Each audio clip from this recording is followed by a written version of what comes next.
Chers cadres de la Direction nationale des droits de l'homme, distingués invités, mesdames et messieurs, en vos rangs, titres et qualités, tout protocole confondu. Je vous remercie d'avoir répondu nombreux au lancement de cet atelier de renforcement de capacité portant sur l'installation et l'utilisation de la base de données nationale de suivi des recommandations en matière des droits de l'homme. Il s'agit d'un atelier mis en place par la Direction nationale des droits de l'homme, du ministère de la Justice et des droits de l'homme, avec le soutien technique et financier du Haut Commissariat des Nations Unies aux droits de l'homme en Guinée. Distingués invités, notre pays a ratifié la majorité des instruments juridiques internationaux et régionaux relatifs aux droits de l'homme, ce qui a conduit à la transposition en droit interne de plusieurs traités et protocoles, notamment le Pacte international relatif aux droits civils et politiques, le Pacte international relatif aux droits économiques, sociaux et culturels et la Convention relative aux droits de l'enfant. Or, la ratification de ces instruments juridiques engage notre État à soumettre des rapports initiaux et périodiques devant les mécanismes de surveillance, qu'ils soient conventionnels ou non conventionnels, qui veillent à la mise en œuvre du contenu de ces traités. C'est pourquoi, et dans la volonté de faire face aux engagements de la Guinée,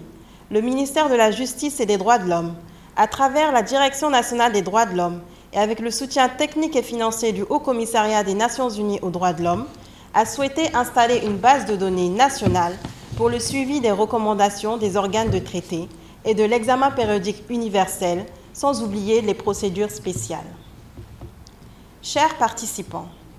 notre pays a plus d'une dizaine de rapports en souffrance. La mise en place de cette base de données nous permettra de centraliser, de gérer, de suivre et de mettre en œuvre les recommandations formulées par les mécanismes internationaux, régionaux et nationaux des droits de l'homme et de nous faciliter la rédaction des rapports à soumettre. Aussi,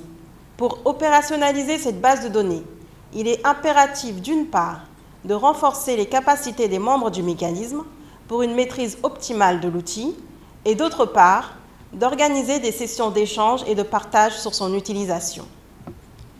Je tiens à souligner que cette avancée est le fruit de la détermination de l'État guinéen, à sa tête le général de corps d'armée Mamadi Doumbouya, de respecter les droits de l'homme dans notre pays. J'invite ainsi